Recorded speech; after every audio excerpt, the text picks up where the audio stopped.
اللہ علیہ کے پاس نا ایک بوڑھی اماں اپنا بیٹا چھوڑ گئی. تو حضرت صاحب نے کوئی 2 4 5 مہینے رکھا. تو بعد میں اس کی اماں کو بلا کے کہا کہ بھائی تو بیوہ ہے, بیٹا تیرا یتیم ہے, میں نہیں چاہتا کہ اس کا وقت ضائع ہو. یہ پڑھنے والا کوئی نہیں, سارے نہیں بھائی پڑھنے والے ہوتے. اب یہاں علماء بیٹھے ہیں, میں بے ادب بھی نہ ہو جاؤں. کچھ پورے 8 سال لگا کے بھی آ جاتے ہیں, سند بھی ان کے پاس ہوتی ہے. ناراض نہ ہو جانا, یہ تو سب اچھے لوگ ہیں. سند ہوتی ہے پر پتہ کوئی نہیں ہوتا. یہ اعلیٰ حضرت نے لکھی ہے بات. سند ہوتی ہے, پوری ڈگری ہوتی ہے, اس پہ کئی لوگوں کے سائن بھی ہوتے ہیں. تو بہت سارے طالب علم ایسے ہوتے ہیں جو مدارس میں کہتے ہیں میں فاضل فلاں ہوں, لیکن کوئی شے پاس. تو مولانا سردار احمد صاحب محدث اعظم پاکستان رحمۃ اللہ علیہ اس بوڑھی کو کہنے لگے تیرا بیٹا کون دینا ہے, پڑھنا پڑھانا اس نے کچھ بھی نہیں. تو یتیم بچہ ہے, کل کو تو کہے گی کہ میرے بیٹے نے وقت ضائع کیا تو واپس لے جا. بوڑھی اماں رونے لگ گئی, کہنے لگی میں پڑھانے تو نہیں لائی تھی, میں تو آپ کو رب کا ولی سمجھتی ہوں, میں تو نوکری کرانے لائی تھی. نوکری. حضرت انس بن مالک کہتے ہیں میری اماں بھی حضور کی بارگاہ میں دے گئی تھی. تو حضور کی بارگاہ میں یہ نہیں کہا تھا کہ یا رسول اللہ پڑھا دیں, ہاں میں ذمہ داری سے بات کر رہا ہوں. یہ نہیں کہا تھا حضور مجاہد بنا دیں. یہ تھوڑی کہا تھا کہ یا رسول اللہ صلی اللہ تعالی علیہ وسلم سے مفسر, محدث, محقق, مفتی بنا دیں. حضرت انس کی اماں کہہ گئی تھی سونیا جب تک یہ رہے گا نا آپ کی نوکری کرے گا, یہ گھر کے کام کاج کرے گا, ڈیوٹی کرے گا. حضور یہ آپ کی نوکری کرے گا. تو میرے محبوب نے پھر دعا کر دی, اللہ اسے برکت عطا فرما. تم سمجھتا ہے خدمت والا خالی رہ جاتا ہے؟ جتنا ذائقہ خدمت والے کو ملتا ہے, جو اس کے نصیب میں آتا ہے, وہ کسی کا نصیب کہاں بھائی. حضرت انس کہتے ہیں حضور نے دعا کر دی, برکت کی. مجھے تو کھیتی باڑی آتی بھی نہیں تھی, پر لوگوں کے باغ میں سال میں 1 دفعہ پھل لگتا تھا, میرے باغ میں 2 دفعہ لگتا تھا. حضور نے دعا کر دی یا اللہ اسے اولاد دے. فرماتے ہیں میرے بیٹے, میرے پوتے, میرے نواسے, میری بیٹیاں. فرماتے ہیں میں زندہ ہوں اور میری 100 اولادیں موجود ہیں. پریشان ہو گیا 100 سن کے کہ بچے 2 ہی اچھے, 100 اولادیں میری موجود ہیں. حضرت انس بھی مولانا سردار احمد صاحب کے پاس نا چھوڑ گئی بچہ. کہنے لگی حضرت جی میں کو پڑھانے کے لیے تھوڑا چھوڑ گئی ہوں, میں تو اس لیے چھوڑ کے گئی ہوں کہ آپ مہربانی کریں, خدمت کرائیں. تو حضرت جی کہنے لگے کوئی ایسا کام ہی نہیں, خدمت والا کیا کراؤں. کہنے لگی پٹھے پوا لیا کرو. جی ہن لڑ پیندے نے, کہنے نے بچے کام کر دیں مدرسے دا. حالانکہ اب کہاں بچے کام کرتے ہیں, اب تو گزر گیا دور, اب تو بچے کام کراتے ہیں. اب بچے بھی ناراض ہو رہے ہیں, گھور گھور کے دیکھ رہے ہیں. صحیح پہ رہا ہوں آپ کو, بچے کام کراتے ہیں, بچے کہاں کام کرتے. کہنے لگی یہ چارہ ڈالے کرے گا آپ کی بھینسوں کو. تو حضرت نے اس کو کہا کہ بی بی چارہ میری بھینسوں کو ڈالنے کے لیے میں نے بندہ رکھا ہوا ہے, تو جا لے جا. کہنے لگی ہاتھ باندھ کے حضور مہربانی کریں رکھ لیں, چارہ ڈالے گا. اور پتر توجہ سے چارہ ڈالنا حضرت کی بھینسوں کو. رونے لگی. حضرت نے رکھ لیا, مہینے کا خرچہ بھی دیتے. شام کو نا وہ سارا دن کام کرتا, شام کو آ کے پیروں میں بھی بیٹھ جاتا. حضرت جی لائیں تیل تھوڑا سا, پیر نہ دبا دوں. 8 سال ساتھ والے پڑھتے رہے, یہ بیچارہ نوکری کرتا رہا. میرا روپ بھی نہیں تے میرا رنگ بھی نہیں, اور مینو یار منان دا ٹنگ بھی نہیں. کبھی کبھی نا حضرت بلال حبشی فارغ ہوتے نا تو نبی پاک کی بارگاہ میں عرض کرتے حضور کوئی کام تو نہیں, سارے ہو گئے, حضور جاؤں ذرا. چلے جاتے. ایک دن سلمان فارسی کہنے لگے یا رسول اللہ یہ بلال کہاں جاتا ہے. فرمایا جا دیکھ کے تو آ. حضرت سلمان واپس آئے تو آ کے رونے لگے. کہنے لگے سونیا جب یہاں سے جاتا ہے نا تو جا کے سیدہ فاطمہ کی چکی پیسنی شروع کر دیتا, بی بی صاحبہ کے کام کرنے لگتا ہے. گھر میں جا کے اسنین کی ڈیوٹی کرتا ہے, وہاں بھی کام یہاں بھی کام. وہ چارہ ڈالتا رہا, اس نے چارہ ڈالا. حضرت محدث اعظم کی بھینسوں کو دستار فضیلت کا وقت آ گیا, سارے پگڑیاں سجا کے آ گئے, آج دستار ہوگی. یہ نہ پیچھے ہو کے بیٹھ گیا, چونکہ پڑھا ہی نہیں تھا تو دستار کا ہے کہ دستار تو اس کی جو پڑھے گا. ہم نے تو پڑھا ہی نہیں, ہم نے تو یار پڑھا, گھر پڑھا, ڈیوٹی کری. حضرت محدث اعظم رحمۃ اللہ علیہ کے ہاں جب اعلان ہونے لگا نا کہ اب دستار ہوگی, تو حضرت نے پہلا اعلان اس کا فرمایا. تو مت جان لا بندہ کپڑے بھی کدی کدی بدل دے نا. وہ کہتا ہے جس حال میں بھی تھا میں پلٹ کے دیکھنے لگا کہ پڑھا پڑھایا تو ہے, کوئی شے نہیں. تو یہ ماجرا کیا ہے. پیچھے سے اٹھ کے آئے, تو کہتے ہیں باقیوں کی دستار کسی عالم نے کی, کسی صوفی نے کی, لیکن یہ بھینسوں کو چارہ ڈالنے والا جب آیا تو محدث اعظم نے فرمایا پگڑی کے بال کو کوئی ہاتھ نہ لگائے, یہ ساری دستار میں نے کرنی ہے. اور فرماتے ہیں حضرت بال بھی دیتے جاتے تھے اور آنسو بھی بہاتے جاتے تھے, ماتھا بھی چومتے تھے, اور فرماتے تھے دستار کے بعد چلا تو نہیں جائے گا یار, مجھے تو عبادت بھی نہیں رہ گئی, مجھے تو چابیوں کو بھی نہیں پتا کون سی کہاں رہتی ہے, جائے گا تو نہیں تو رو پڑا, کہنے لگا سونے جائے تو وہ جس کے پلے کچھ ہے ہو, آتا جاتا تو ہے کچھ نہیں, مجھے کس نے رکھنا ہے, میں نے کہاں جانا ہے, ادھر کہاں تو ادھر ہی رہوں گا. وہ اس طالب علم کے سارے استاد بھائی کہتے ہیں اس نے دستار کرائی, پڑھا پڑھایا کچھ نہیں, پر جو مسئلہ اڑ جاتا تھا نا, وہ جو اڑ جاتا تھا نا, وہ جا کے اس سے پوچھتے تھے تو کتابیں کھولنے کی ضرورت نہیں پڑتی تھی. حضرت ام سلمہ رضی اللہ تعالیٰ عنہ کہتی ہے میں نے عرض کی یا رسول اللہ صلی اللہ علیہ وسلم میری بچی بڑی بیمار ہے, تو مجھے کسی نے کہا ہے یہ تھوڑی سی نشے والی چیز ہے, یہ بنا کے تیار کر کے دو صحیح ہو جائے گی, بیمار ہے بچی تو یہ نشے والی چیز ہے, اس کو تیار کر کے دو, تھوڑا نشہ ہے. اگرچہ بعض, میں نے شروع میں کہا, بعض لوگ مریض کو, سخت مریض کو ایسی ادویات جو مجبوری بن جائے اس کی گنجائش اور اجازت دیتے ہیں. محتاط علماء تو اس میں بھی بہت ساری چیزیں پہلے بیان کرتے ہیں, لیکن اس نے کہا جی نرا نشہ دینا ہے شفا کے لیے. حضرت ام سلمہ کہتی ہے میرے نبی پاک نے میری طرف دیکھا, میری طرف, تو میں نے کہا یا رسول اللہ آپ کیا فرمانا چاہ رہے ہیں؟ تو نبی پاک نے فرمایا ام سلمہ کبھی ناپاک چیز میں بھی شفا ہوئی ہے, کبھی ناپاک چیز میں بھی, کبھی شراب اور خمر میں بھی شفا ہو سکتی ہے. شفا رب کریم نے رکھی ہے پر شہد کے اندر رکھی ہوئی ہے, شفا اللہ نے رکھی ہے قرآن مجید میں رکھی ہوئی ہے. تو اس میں بھی کبھی یہ حضور نے بیان کیا ہے کہ اس کے اندر شفا ہو سکتی, تو امت کتنی دلیری کرتی ہے جو یہ مشورے دیتی ہے کہ اس کے اندر نشہ ہے, شراب ہے, تو کھانسی چلی جائے گی تو فلانی بیماری چلی جائے گی. نہ آؤ ان چیزوں پہ, نہ اپنے ایمان کو خرابی دو, اور نہ ایسی باتیں کرو جس سے کہ ڈائریکٹ رسول اللہ صلی اللہ علیہ وسلم کے واضح ارشادات کی مخالفت ہو. میرے نبی پاک صلی اللہ علیہ وسلم نے فرمایا, اور پھر کچھ لوگ کہتے ہیں تھوڑی پی ہے جی. اب تو میں تجزیے میں پڑھ رہا تھا کہ ایسی شراب ایجاد ہو گئی ہے, لوگ شراب پیتے ہیں اور وہ مست بھی رہتے ہیں, کار بھی چلاتے رہتے ہیں, کہتے ہیں جی نہیں ہمارا ذہن معاف نہیں ہوا تو یہ والی صحیح ہے, نشہ نہیں لاتی.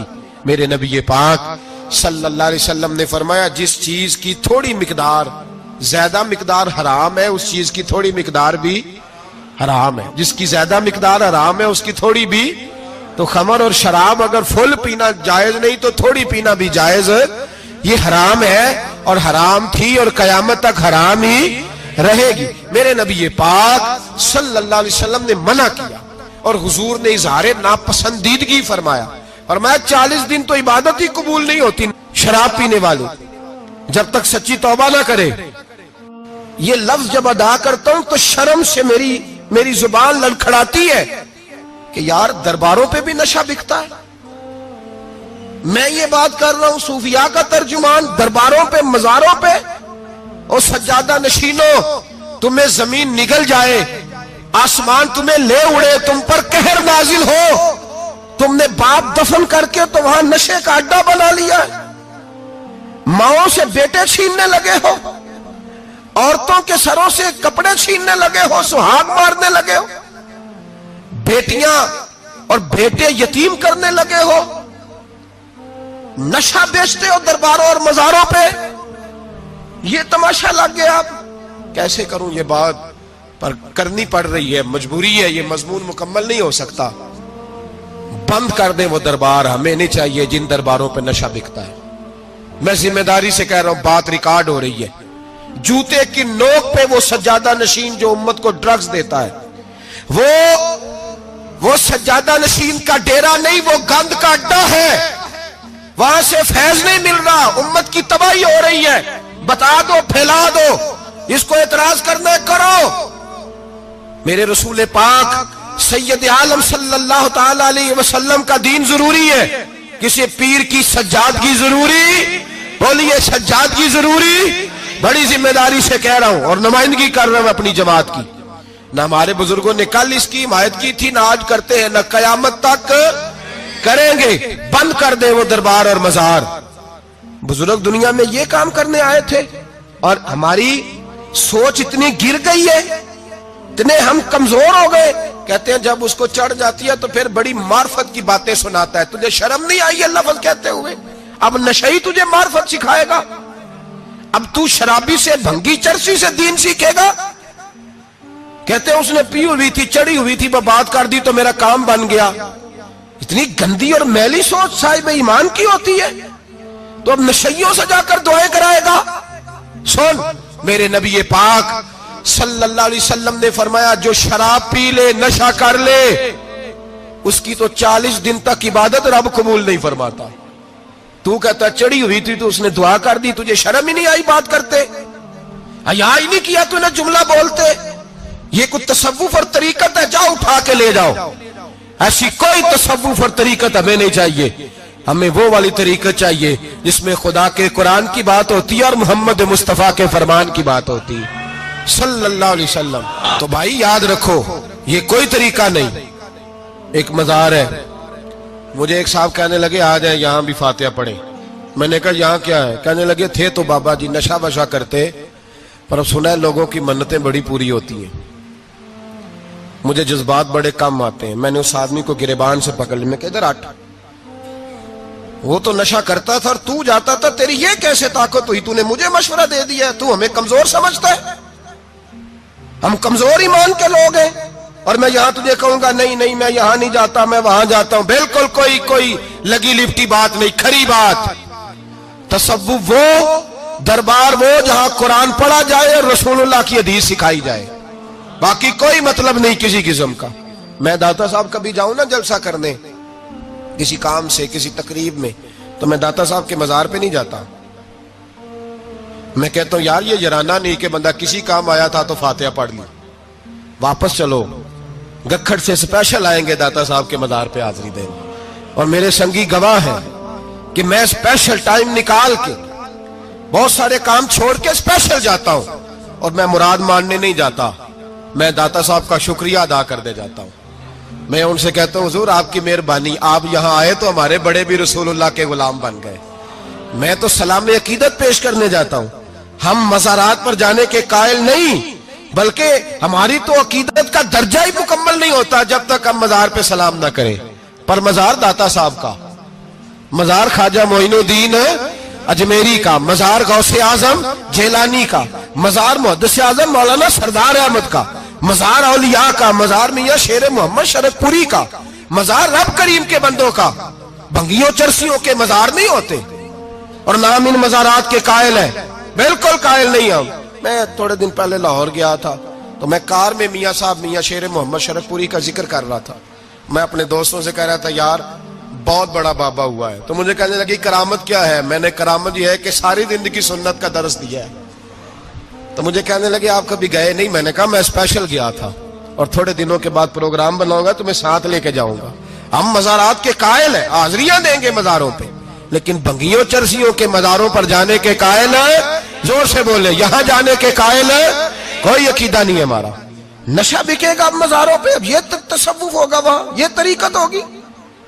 اور ملت پر رحم کھاؤ خدا را۔ اگر تمہارے قومی ادارے کہتے ہیں رپورٹ کرنے والے کہ 70 لاکھ پاکستانی نشہ کرتا ہے، تو کیا تمہیں یہ نہیں پتا کہ نشہ بیچتا کون ہے؟ کیا تمہیں یہ نہیں پتا کہ ڈرگز کا کاروبار کون کرتا ہے؟ اگر تمہیں یہ پتا ہے تو کیا یہ خبر نہیں تمہیں کہ ان رگوں پر یہ خون اتارتا کون ہے؟ میں اپنے بزرگوں سے معذرت کے ساتھ، نشے کا آغاز، ناراض تو نہیں ہو جائیں گے بزرگ، نوجوانوں کو میں لتاڑ لیتا ہوں لیکن بزرگوں کی عزت کرنا سنت ہے، تو میں بزرگوں سے معذرت کے ساتھ یہ یوں سمجھ لیے خوگرے حمد سے تھوڑا سا گلا بھی سن لے۔ نشہ سگریٹ سے شروع ہوتا ہے، سگریٹ سے۔ میں تمباکو کو حرام نہیں کہتا، یہ فتویٰ نہیں دے رہا۔ تمباکو کا حکم وہی ہے جو مولی کا ہے، جو کچے پیاز اور لہسن کا ہے، کہ آپ جب کھا لیتے ہیں تو منہ سے بدبو آتی ہے، تو آپ مسجد میں آئیں تو آنے سے پہلے مسواک کریں، منہ صاف کریں، پھر آپ آ جائیں۔ تو جائز ہے, مکروہ ہے لیکن حرام. لیکن تمباکو سے آگے جب حالات بڑھتے ہیں, تجزیہ نگاروں نے لکھا ہے کہ ہمارے پنجاب کے کچھ علاقوں میں اب سگریٹ سے نکال کے نا, پہلے بھی بھرتے تھے لوگ اس میں بڑا کچھ, اب پتہ ہے کہ نیا نشہ ایجاد کیا ہے, اب اس کے اندر چرس بھی بھرتے ہیں اور چھپکلی کو مار کے, سکھا کے, خشک کر کے, اس کو پیس کے وہ ساتھ نشے کے ملاتے ہیں, اور اس کا حال یہ ہوتا ہے کہ آدمی کو زیادہ نشہ ہوتا ہے, اور کہتے ہیں وہ اتنا گند ہے کہ وہ آدمی کسی کو دانت بھی لگائے گا تو وہ بندہ بھی بیمار ہو جائے گا. کیا یہاں لوگ اسپرٹ نہیں پیتے آپ کے ملک میں؟ اور ہم کبھی سڑک پہ جاتے ہیں تو نشئی کو دیکھ کے مذاق کرتے ہیں, دیکھنا میں ہارن لگاؤں گا تو گاڑی کے ہارن سے گر جائے گا, لیکن تجھے پتہ نہیں کہ یہ کسی ماں کا بیٹا ہے, پتہ نہیں کسی بیوی کا شوہر ہے. ایک ہمارے دوست ہیں, بزرگ ہیں, ان کا داماد فوت ہو گیا, نشہ کرتا تھا, تو میں تعزیت کرنے ان کے گھر پہنچا تو کھڑے ہو گئے ہاتھ باندھ کے, کہنے لگے حضرت صاحب باقی ساریاں گلاں چھڑ دیو, صرف نشے تے تقریر کریا کرو. وہ جب جیتا تھا تو تب بھی اس کے بچے یتیم ہی تھے, یتیم ہی تھے. میری بیٹی جب میرے گھر آتی تھی اور میں اپنے پوتوں کے اتنے کپڑے اسے پہننے کو دیتا تھا تو میرا کلیجہ پھٹتا تھا, اور میری بیٹی اس کی زندگی میں بھی بیوہ کی زندگی گزار رہی تھی. وہ میری بہوؤں کے اترے ہوئے کپڑے پہنتی تھی. کوئی دعا کرو, کوئی جلسے کرو, یہ لت ختم ہو جائے. اور کہنے لگا اب میرے وہ چلا تو گیا ہے, دادا دادی اس کے پہلے کوئی نہیں, چچا ہے کوئی نہیں, جب تک تو میں زندہ ہوں ان نواسوں کو کوئی روٹی کا لقمہ, کوئی کپڑا مل جائے گا, لیکن سوچتا ہوں میں بوڑھا ہوں, مر گیا تو ان کو کوئی پوچھے گا بھی نہیں, کون ان کی خبر. اتنا ظلم اس قوم سے, اتنی زیادتی, اور آرام سے لکھ کر لوگ گزر گئے کہ یہ 70 لاکھ ہے, ان کا درد تو سمجھو, تکلیف تو سمجھو. 7 فٹ کا سونا جوان اور نشے کا عادی ہے تو کسی نالی میں پڑا ہوا ہے. اور میں نے کہا اس قوم کے ساتھ اس سے بڑا بھیانک مذاق کیا ہوگا. کوئی دانشور تھا بڑا ظالم, اس ظالم سے کوئی مشورہ لینے آیا, اس نے آ کے کہا تو بڑا ظالم ہے, بڑے کڑوے مشورے دیتا ہے, میرا ایک دشمن ہے, میں اس سے بدلہ لینا چاہتا ہوں, میرا دل کرتا ہے اس کا بچہ قتل کر دوں تاکہ وہ تڑپے.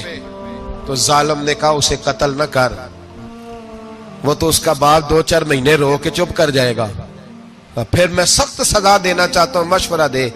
تو اس نے کہا اس کے بچے کو نشے پہ لگا دے, جس کا بچہ نشہ کرے گا وہ باپ روز مرے گا, روز جیے گا, وہ ماں روز مرے جیے گی, نشے پہ لگا دے. اس قوم کے ساتھ سب سے بڑا ظلم یہ ہوا کہ ملت کا جوان نشے پہ لگ گیا, ڈرگز پہ لگ گیا. اتنے تباہ حالات ہوئے کہ جوان چڑھتی جوانیاں, اماں نے کتاب دے کے بھیجا تھا, اور کالج سے واپس آئے تو نشے کے ٹیکے ہاتھوں میں پکڑے ہوئے, ٹیکے. اور آپ کے اس ملک کے اسلام آباد میں ایک دن میڈیا نے وہ خبر بھی وائرل کی اور وہ چیز بھی دکھائی لوگوں کو. 3 مہینے کا بچہ لے کے نشئی سڑک پہ آ گیا, اس نے کہا میرا نشہ ختم ہو گیا, میرا بچہ خرید لو, 2 پڑیاں دے دو. تو وہاں بیبیاں جو سن رہی تھی وہ بھی چیخے مار کے رو رہی تھی. یہ ظلم کیا اس قوم کے ساتھ, اور کرپشن کی لعنت نے اجازت دی سپلائی کرنے والوں کو کہ گلی گلی بیچے, گلی گلی. انہوں نے کچھ تھوڑا ظلم نہیں کیا ان حکمرانوں نے. اور ہماری اپوزیشن, اس کو نہ صرف اتنا پتا ہے کہ یہ جائیں اور ہم آئیں, اس سے زیادہ کوئی غرض نہیں. بھائی کرپشن کے خلاف نکلے ہو تم, نشے کے خلاف کس دن نکلو گے, جوئے کے خلاف کس دن, قوم تو مر رہی ہے نشے سے, اس کے خلاف میدان میں کب آؤ گے. صرف اتنا ہے کہ یہ جائیں اور ہماری باری آئے, اس سے زیادہ کچھ نہیں. جتنے مجرم وہ ہیں اتنے ہی تم بنتے جا رہے ہیں. اور اگر آپ نے ابھی تک ہمارا چینل سبسکرائب نہیں کیا تو فوراً سبسکرائب کیجئے, ساتھ ہی بیل آئیکن پر کلک کریں تاکہ مزید آنے والی ویڈیو ہے وہ آپ کو وقت پر ملتی رہیں. اللہ حافظ.